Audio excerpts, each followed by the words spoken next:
The Dragon Rescue, Part 1. The wreckage stretched across the crystalline valley like a scar on pristine skin. Steam rose from twisted metal and shattered hull plating, creating ghostly wisps in the thin atmosphere of Kepler 442b. Marcus Chen adjusted his environmental suit's oxygen flow and stepped carefully through the debris field, his scanner beeping steadily as it detected various alloys and energy signatures. Another salvage run, another day, he muttered to himself, a habit he'd developed during his 3 years of solitary work on this remote mining planet. The pay was good, and someone had to clean up after the constant stream of crashed vessels that seemed drawn to this world's unpredictable magnetic fields. Marcus owned and operated the only salvage and repair facility within 100 light years. His reputation for fixing the unfixable had spread throughout this sector, earning him clients from dozens of species. Humans, he'd learned, had a particular talent for improvisation and mechanical intuition that other species found both baffling and invaluable. The crashed ship appeared to be of draconian origin, which immediately made Marcus more cautious. The Draconians were an ancient species, proud and powerful, with technology that far exceeded most civilizations. Their ships were rare sights in this backwater system, and finding one crashed here meant either mechanical failure or something far worse. As he approached the main hull section, his scanner detected life signs. 2 signatures, one large and one much smaller, both extremely weak. Marcus quickened his pace, his training as a combat medic from his military days kicking in alongside his mechanical expertise. The entry hatch had been torn away in the crash, leaving a jagged opening. Marcus activated his helmet's lights and peered inside. The ship's interior was a maze of collapsed bulkheads and sparking conduits, but he could hear something that made his blood run cold, the soft whimpering of something in pain. Following the sound deeper into the wreckage, Marcus discovered them in what had once been the ship's living quarters. A massive draconian female, her scales a deep emerald green dulled by pain and exhaustion, lay protectively curled around a much smaller figure. Both of her hind legs were clearly broken, twisted at unnatural angles beneath debris that had pinned her during the crash. The smaller figure was a hatchling, no bigger than a house cat, with scales that shimmered between gold and silver. The little one was conscious but clearly weak, making small, chittering sounds of distress. Marcus had encountered Draconians before in his military service. They were typically 12 to 15 feet in length when fully grown, with intelligence that rivaled or exceeded most species. This female was clearly full-grown, making her current helpless state all the more heartbreaking. "Easy there," Marcus said softly, knowing that Draconians had universal translators implanted at birth. "I'm here to help." The female's eyes, large and amber-colored, fixed on him with a mixture of wariness and desperate hope. She tried to speak, but only managed a weak rasp. Marcus could see that her universal translator had been damaged in the crash, sparks occasionally dancing across the small device embedded near her temple. Marcus assessed the situation quickly. The debris pinning her legs was heavy, but not impossible to move with the right leverage. The bigger problem would be treating her injuries once she was free. Draconian physiology was complex, and their bones were both incredibly strong and difficult to heal if improperly set. He began by clearing smaller pieces of wreckage, speaking in calm, reassuring tones as he worked. "My name is Marcus Chen.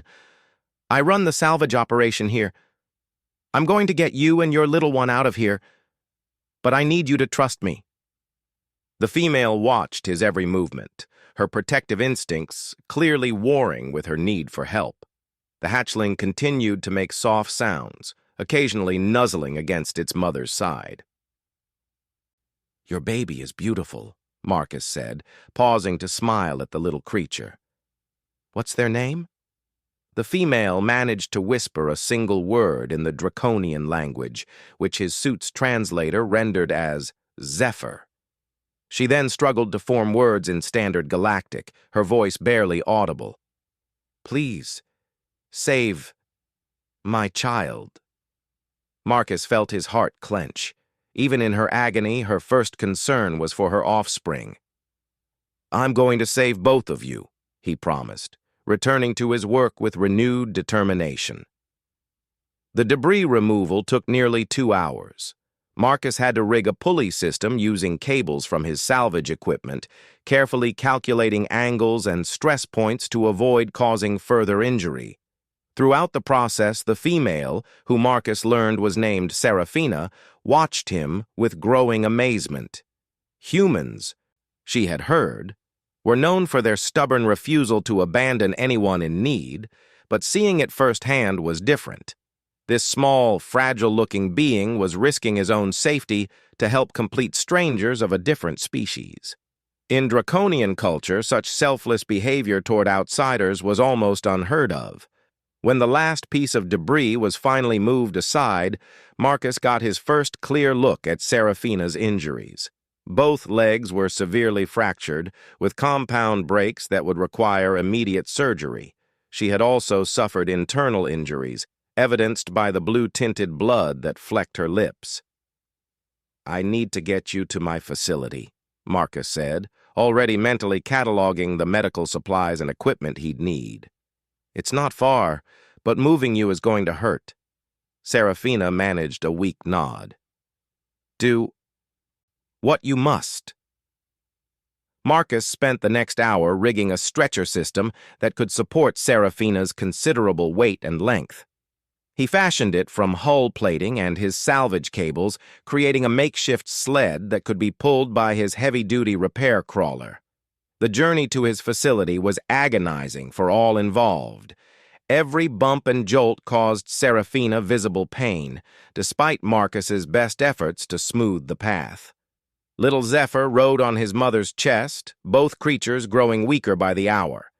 Marcus's facility was a testament to human ingenuity and adaptability. Built into a natural cave system and expanded with prefabricated modules, it contained everything needed for major salvage and repair operations.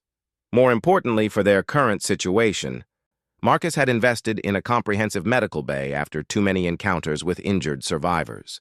Getting Seraphina inside required removing several wall panels to accommodate her size.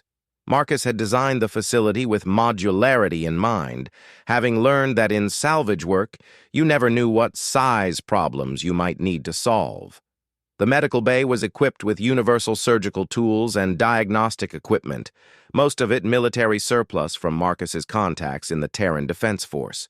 He immediately began scanning Seraphina's injuries, the holographic displays showing the full extent of the damage. "It's bad, but not impossible," Marcus told her as he studied the scans. "The bones can be repaired, but it's going to require surgical intervention. I'll need to implant support structures and use bone growth stimulators." Seraphina's eyes showed surprise. Such advanced medical knowledge was unusual for a salvage operator. "You are a doctor?" Marcus shook his head as he prepared surgical equipment. "Combat medic, retired. I've patched up more species than I can count. Draconian physiology is complex, but I've studied it extensively. Your people have fascinating healing capabilities once the bones are properly aligned." As Marcus worked to prepare for surgery, he noticed that little Zephyr had become increasingly listless. A quick scan revealed that the hatchling was suffering from nutritional deficiency and dehydration, likely exacerbated by stress and fear. "When did Zephyr last eat?" Marcus asked. Seraphina's expression grew pained. 3 days, maybe 4. We were fleeing. No time to stop." Marcus nodded grimly. Infant draconians required frequent feeding, and prolonged hunger could quickly become life-threatening. He quickly researched draconian dietary requirements, synthesizing a nutritional paste that would be safe for the hatchling. Feeding Zephyr required patience and gentleness. The little creature was initially suspicious of the strange-smelling food, but hunger eventually overcame caution. As the hatchling began to eat, Marcus could see color returning to the previously dull scales.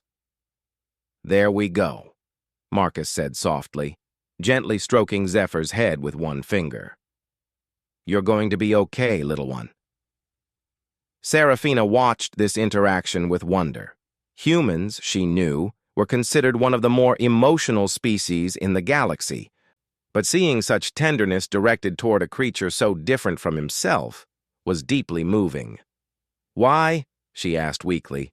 "Why help us? We are nothing to you." Marcus paused in his preparations, considering the question. "Where I come from, we have a saying, 'No one fights alone.' You and your baby needed help, and I was in a position to provide it. That's enough reason for me." The surgical procedures began at dawn, local time. Marcus had administered a carefully calculated dose of anesthetic, enough to dull the pain without compromising Seraphina's vital functions. The bone realignment required precise work, as draconian bones were both incredibly dense and surprisingly delicate. Hours passed as Marcus worked, sweat beading on his forehead despite the controlled environment. He installed titanium support rods, aligned bone fragments, and activated growth stimulators that would encourage rapid healing. Throughout the process, little Zephyr watched from a heated bed Marcus had improvised, occasionally making soft, chirping sounds that seemed to comfort his mother. When the surgery was finally complete, Marcus was exhausted but satisfied. The repairs would hold, and with proper care, Seraphina would eventually regain full mobility. The real challenge now would be the recovery period, which could take weeks or even months. As Seraphina began to wake from the anesthesia, her first movement was to check on Zephyr. The hatchling immediately scampered over to nuzzle against her snout, chittering happily. The reunion brought tears to Marcus's eyes, reminding him why he'd chosen to help in the first place. "The surgery went well," Marcus told her, as she fully regained consciousness. "You'll need to stay off those legs for at least 6 weeks, but you should make a full recovery." Seraphina's amber eyes filled with gratitude. "I owe you a debt that can never be repaid." Marcus waved dismissively. "Just focus on healing. We can worry about everything else later." As the days passed, an unlikely friendship began to develop between the human mechanic and the draconian refugees. Marcus learned that Seraphina was fleeing political persecution on her homeworld, where her late mate had spoken out against the increasingly militant draconian hegemony. She and Zephyr were seeking sanctuary in the outer colonies, hoping to find a place where they could live in peace. Marcus found himself enjoying their company more than he'd expected. Years of solitary work had made him forget how good conversation could be, and Seraphina proved to be intelligent and well-educated, with knowledge spanning multiple fields. Zephyr was endlessly curious, following Marcus around the facility and watching him work with bright, inquisitive eyes. The hatchling's rapid recovery was remarkable to observe. Within days, Zephyr was exploring every corner of the facility, occasionally getting into minor trouble that resulted in gentle scoldings from both Marcus and Seraphina. The little creature seemed particularly fascinated by Marcus's tools, often trying to help with repairs in ways that were more adorable than useful. During quiet evenings, Seraphina would tell stories of draconian culture and history, while Marcus shared tales of his military service and the various species he'd encountered. They discovered common ground in their appreciation for engineering and their shared experiences as outsiders in their respective societies. As Seraphina's strength gradually returned, so did her natural draconian abilities. Marcus was amazed to discover that she could manipulate metal at a molecular level, an ability that explained the draconian's legendary craftsmanship. She demonstrated by repairing a damaged tool with nothing more than concentrated thought, the metal flowing like liquid before reforming into perfect condition. "Incredible," Marcus breathed, examining the repaired tool. "I've read about molecular manipulation, but I've never seen it done so effortlessly." Serafina smiled. The expression somehow both alien and warmly familiar. It is a gift my people have possessed for millennia. Perhaps I could assist with your work as a way of repaying your kindness. This offer marked a turning point in their relationship. No longer were they simply rescuer and victim, but potential partners. Marcus began to envision possibilities he'd never considered before, ways that human ingenuity and draconian abilities could complement each other. As the first part of their story drew to a close, neither Marcus nor Serafina could have predicted how profoundly their chance encounter would change both their lives and the fate of countless others throughout the galaxy. The Dragon Rescue. Part 2. 3 weeks had passed since the surgery, and the transformation in both Serafina and Zephyr was remarkable. The mother dragon could now move around the facility with careful, measured steps, her healing legs growing stronger each day. Zephyr had grown noticeably, his scales developing a brilliant luster that spoke of good health and proper nutrition. Marcus had modified his daily routine to accommodate his unusual patients. Mornings began with physical therapy sessions for Serafina, where he guided her through exercises designed to rebuild strength and flexibility. The afternoon hours were spent on salvage work, with Serafina providing assistance that had revolutionized Marcus's operations. Her molecular manipulation abilities allowed them to repair components that would have been considered total losses. Twisted hull plating could be reformed to original specifications, damaged circuitry could be rewoven at the atomic level, and corroded parts could be restored to pristine condition.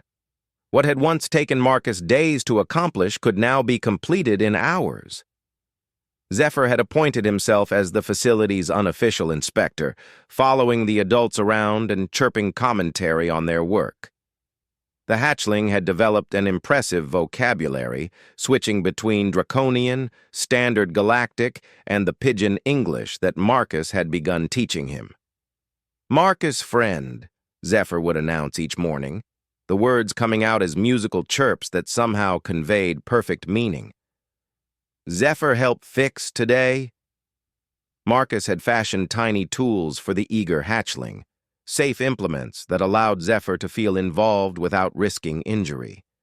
The little dragon took these responsibilities seriously, carefully organizing small parts and components with the same attention to detail that Marcus brought to major repairs.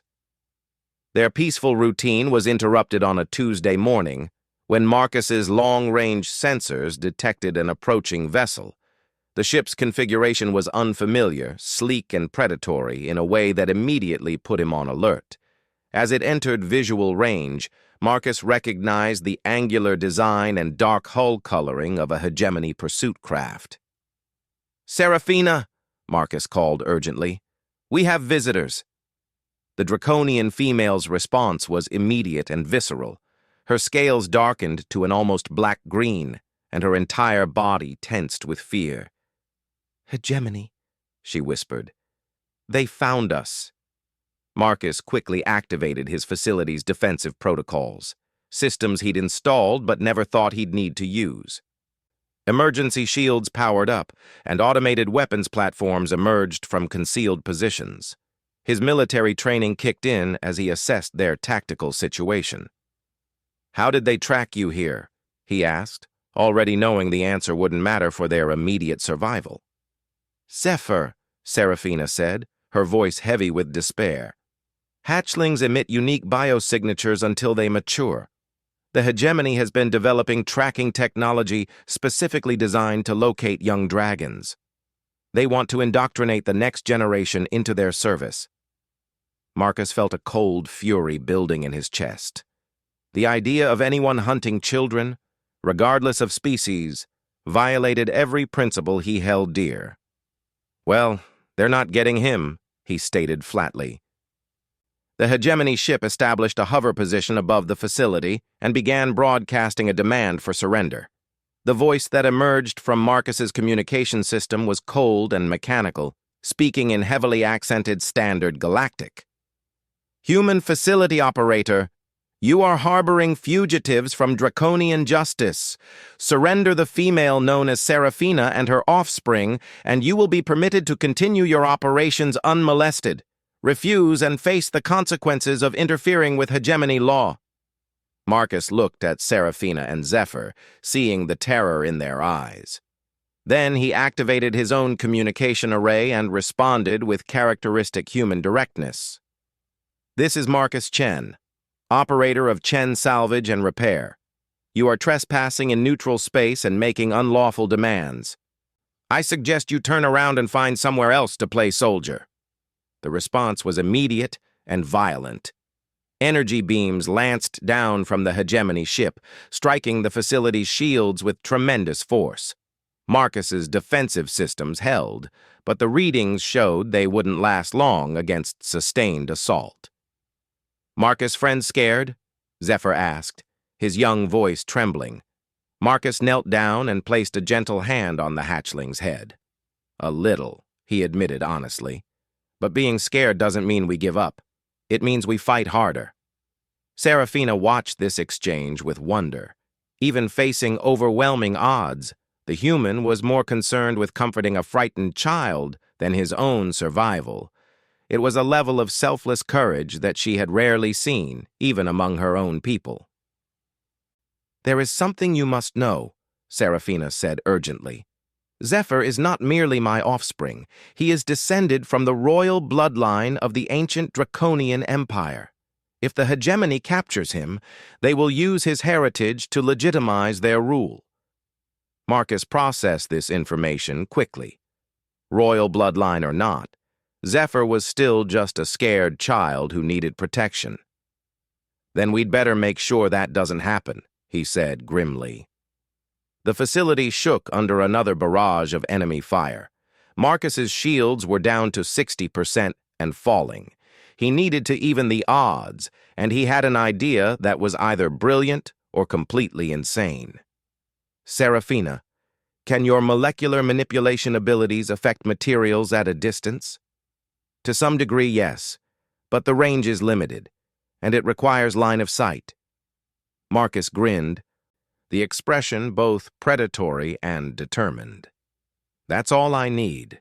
Can you handle watching Zephyr for a few minutes?" "What are you planning?" "Something appropriately human," Marcus replied, moving toward his equipment locker. "We're going to remind these hegemony bullies why you don't pick fights with a species that evolved from persistence hunters." Marcus quickly donned his combat armor, military-grade equipment that he'd kept in pristine condition despite his retirement. The powered exoskeleton amplified his strength and speed while providing protection against energy weapons. More importantly, it contained stealth systems that would make him nearly invisible to most sensors. "I'm going outside," Marcus explained as he checked his weapons. "When I give you the signal, I need you to use your abilities on their hull. Look for weak points in the armor plating." Seraphina's eyes widened. "You cannot fight a military vessel with personal weapons." "Watch me," Marcus said with grim determination. "Humans have been taking down bigger opponents since we learned to throw rocks." Marcus exited the facility through a concealed airlock, his stealth systems activating the moment he emerged. The hegemony ship continued its bombardment, focused entirely on the facility's shields and oblivious to the threat now moving beneath them. The vessel was a typical hegemony design, all sharp angles and intimidating bulk. But Marcus's military experience allowed him to identify weak points that civilian eyes would miss. Engine cooling systems, sensor arrays, and weapons mountings were all potential targets.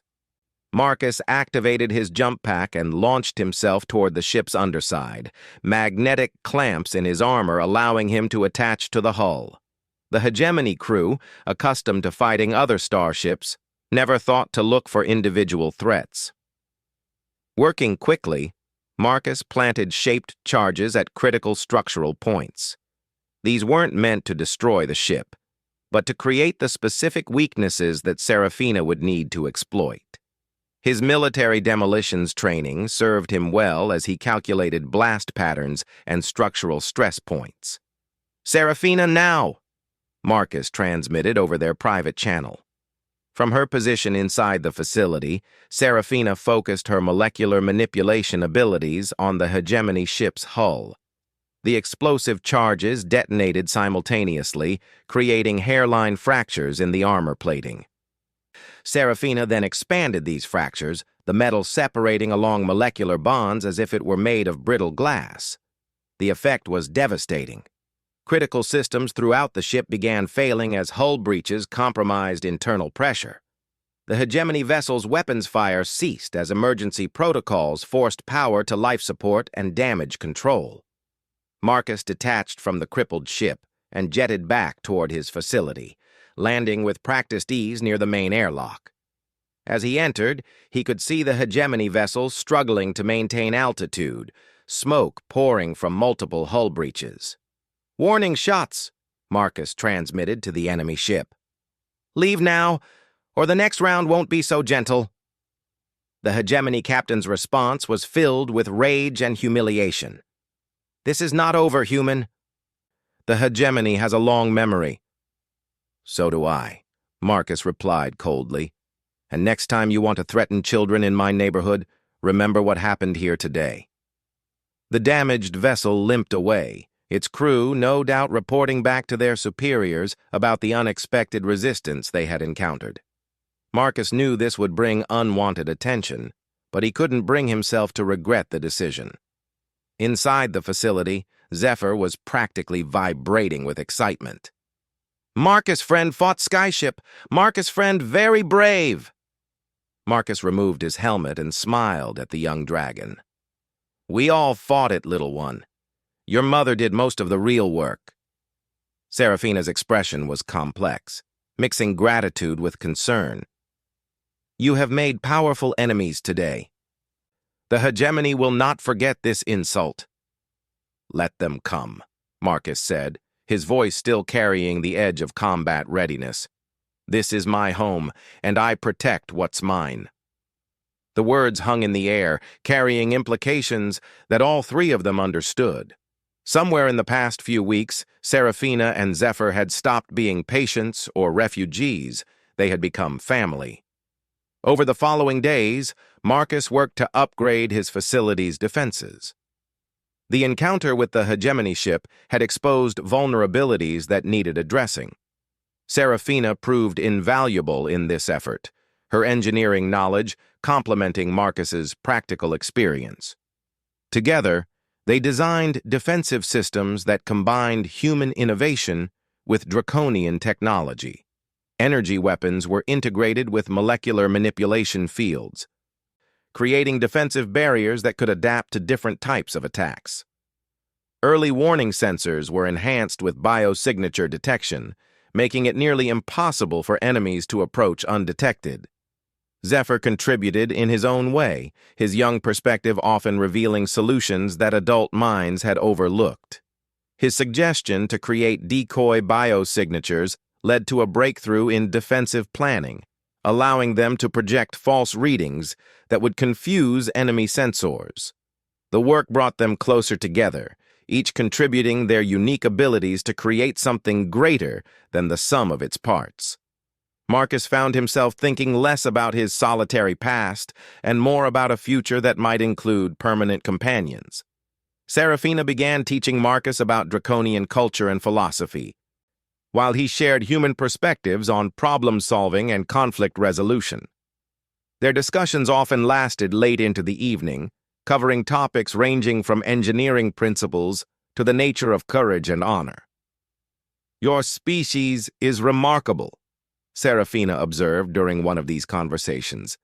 "You combine compassion with determination in ways that seem almost contradictory." Marcus considered this. "Maybe that's what makes us effective. We care enough to fight, but we're stubborn enough to keep going when fighting seems impossible." "The hegemony underestimated that combination," Serafina noted.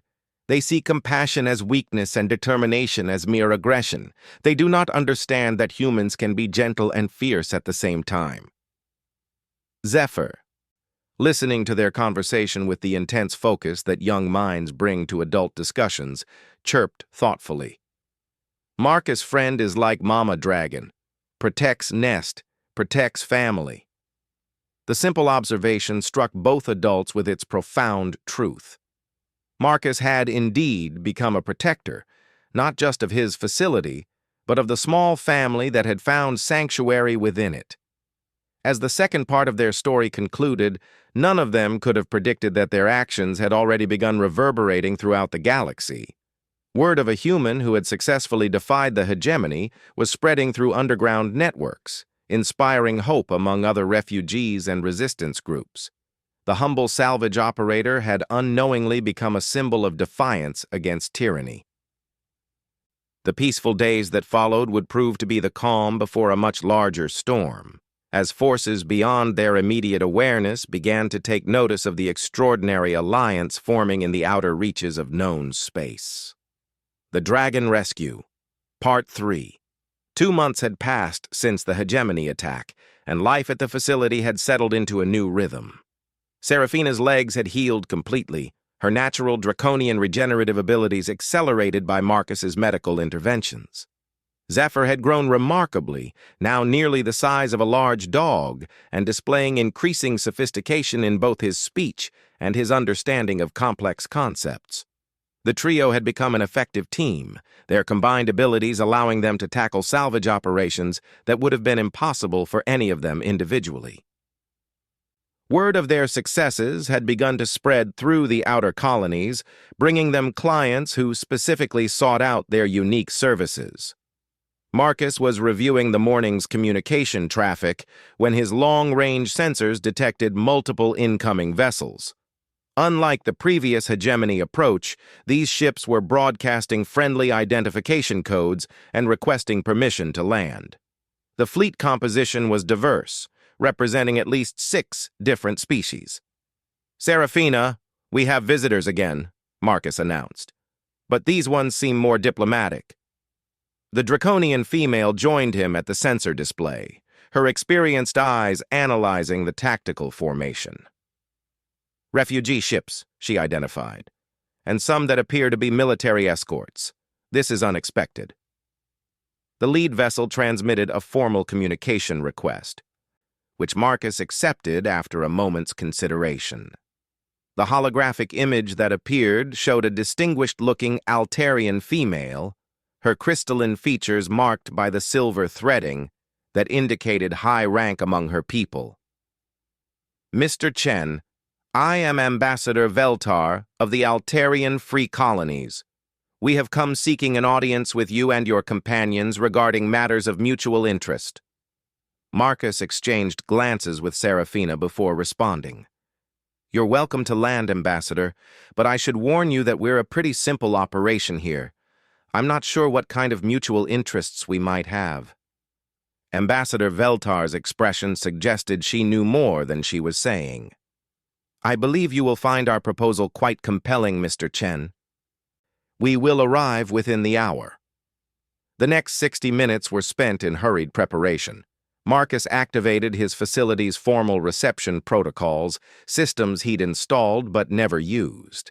Seraphina groomed herself carefully, her scales taking on the formal patterns that indicated diplomatic readiness in draconian culture.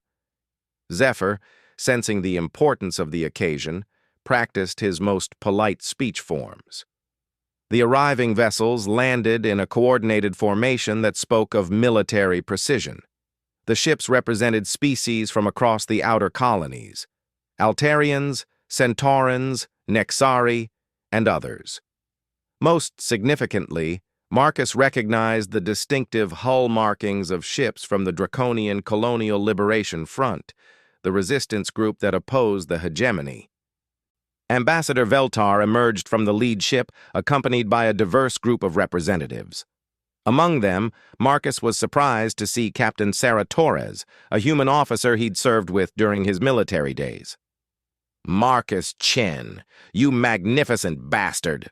Captain Torres said with a grin, extending her hand in greeting. When I heard about a human thumbing his nose at the hegemony, I should have known it was you. Sarah?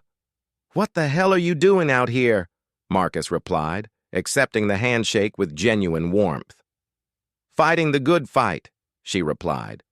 Same as you, apparently. Ambassador Veltar stepped forward, her crystalline features reflecting the facility's lights. Mr. Chen, Lady Seraphina, young Prince Zephyr, we have come with a proposal that could change the balance of power in this entire sector. Marcus noticed that she had addressed Zephyr as Prince, confirming Seraphina's earlier revelation about the hatchling's royal heritage. The formal recognition clearly meant something significant to the assembled delegates. Please come inside, Marcus offered. We can discuss whatever this is about in comfort. The facility's conference room had been designed for multi-species meetings with adjustable seating and environmental controls. As the delegates settled in, Marcus could sense the weight of expectation in the air. Ambassador Veltar began the presentation with characteristic diplomatic precision. The outer colonies have been monitoring your activities with great interest.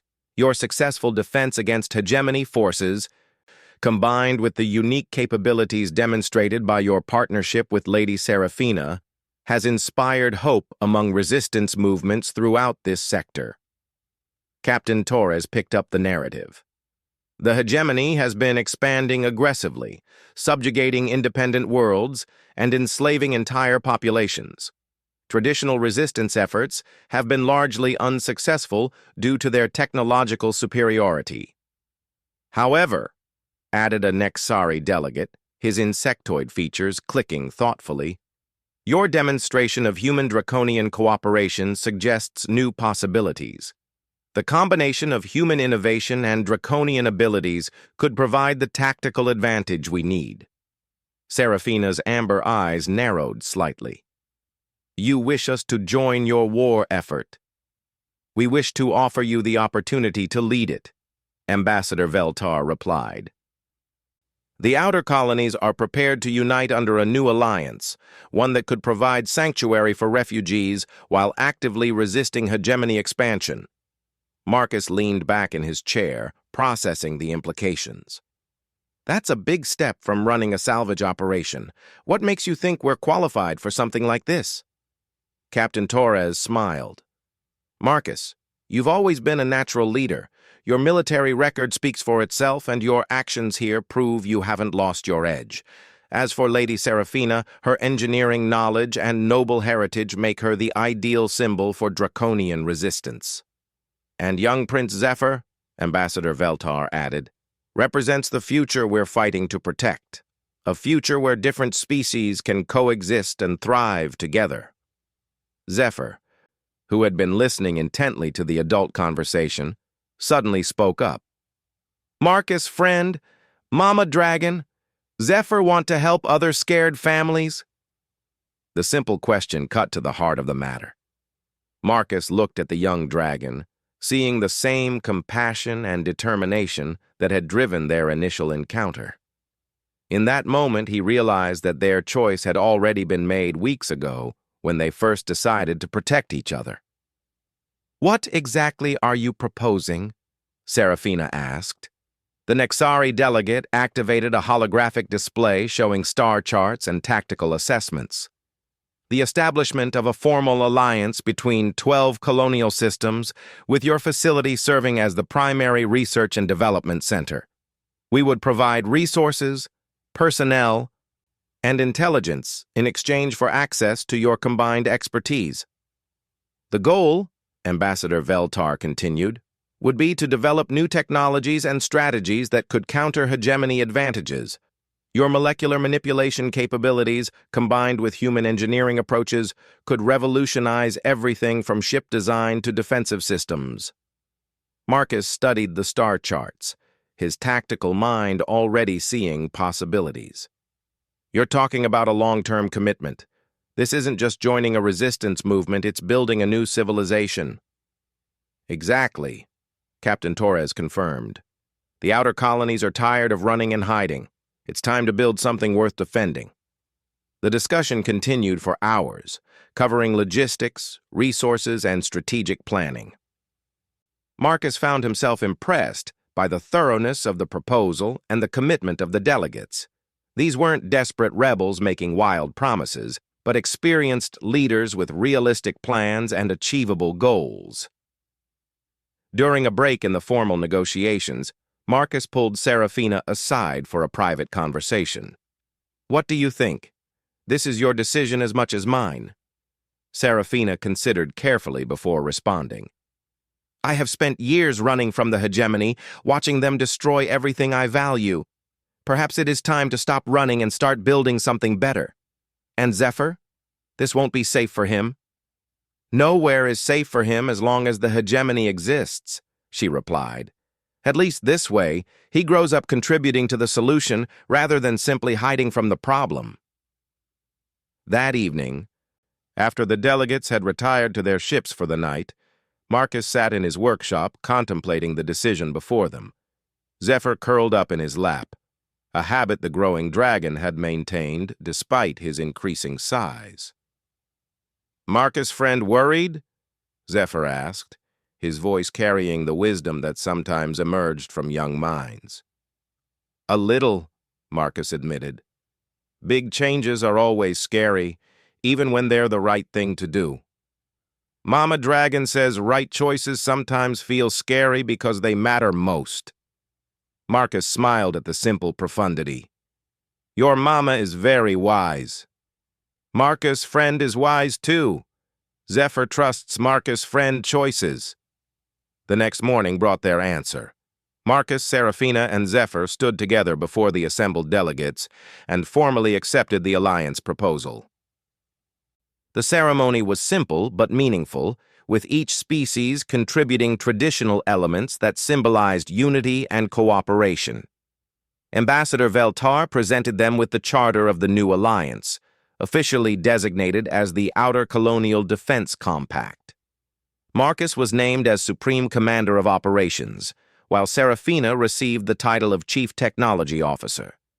Zephyr, despite his youth, was recognized as a Prince Protector, symbolizing the future they were all working to achieve. The weeks that followed transformed the facility beyond recognition. Ships arrived daily carrying personnel, equipment, and resources.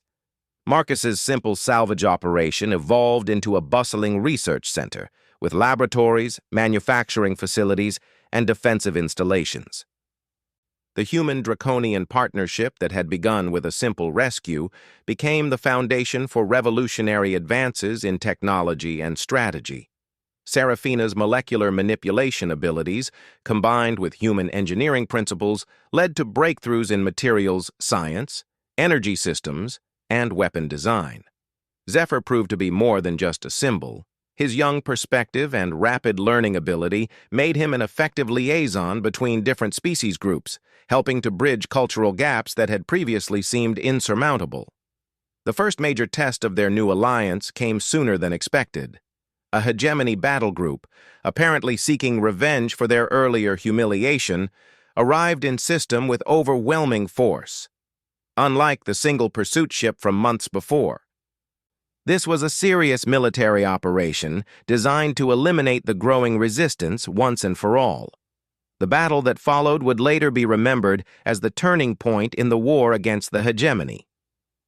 Human tactical flexibility, combined with draconian technology and the diverse capabilities of the allied species, proved devastatingly effective. Marcus coordinated the defense from his command center, his military experience allowing him to anticipate and counter hegemony tactics. Serafina led a team of engineers in real-time modification of defensive systems, adapting their capabilities to meet each new threat. Even Zephyr contributed, his enhanced senses providing early warning of stealth attacks that conventional sensors missed. The hegemony forces, accustomed to overwhelming inferior opponents through technological superiority, found themselves facing enemies who could adapt and innovate faster than their rigid command structure could respond. Human unpredictability combined with draconian precision created tactical combinations that the enemy had never encountered. When the battle finally ended, 3 hegemony vessels had been captured intact, while the remainder limped away carrying tales of a new kind of resistance. More importantly, the victory demonstrated that the Alliance could successfully defend itself against major threats. In the aftermath, as damage was assessed and repairs began, Marcus found himself standing on the facility's observation deck with Seraphina and Zephyr. The view showed a bustling complex that bore little resemblance to his former solitary operation, filled with beings from a dozen different species working together toward common goals. "Do you ever regret it?" Seraphina asked. "The simple life you gave up to help us?" Marcus considered the question while watching Zephyr play with a group of children from various species, their laughter transcending linguistic barriers. "I thought I was saving you," he said finally. "Turns out you were saving me." "How so?" "I was existing, not living, going through motions without purpose. You and Zephyr gave me something worth fighting for again." Zephyr suddenly appeared at Marcus's side, having scaled the observation deck with the climbing abilities his species was famous for. "Marcus, friend happy? Zephyr happy. Big family now." Marcus ruffled the young dragon's crest affectionately. "Very happy, little one. Very happy indeed." As the stars wheeled overhead, the 3 unlikely companions looked out at the civilization they had helped to create. What had begun as a simple act of compassion had grown into something that would reshape the balance of power throughout the galaxy. The hegemony still existed, still posed threats, but they no longer faced a scattered collection of helpless victims. They now confronted a united alliance capable of innovation, adaptation, and, when necessary, devastating resistance. Marcus Chen, former combat medic turned salvage operator, had found his true calling as a leader and protector. Seraphina had discovered that exile could become liberation when shared with true friends. And Zephyr was growing up in a galaxy where different species could work together rather than simply coexist. The rescue of a broken dragon and her hatchling had become the foundation for hope itself, proving that sometimes the most important battles are won not through violence, but through the simple decision to help someone in need. In a universe too often defined by conflict and division, they had created something precious and powerful, a genuine family that transcended species barriers. Their story had become legend throughout the outer colonies, inspiring others to believe that change was possible and that courage could indeed triumph over tyranny. The humble facility that had once housed a lonely salvage operator now served as the beating heart of a new kind of civilization, one built on the radical notion that different species could not only coexist, but thrive together. And at the center of it all, a human, a dragon. And her child continued to demonstrate daily that the strongest bonds were not those of blood or species, but those forged through shared values and mutual respect. Their family had grown to encompass thousands of beings, but the core remained unchanged. They protected those who could not protect themselves, and they never, ever left anyone to fight alone.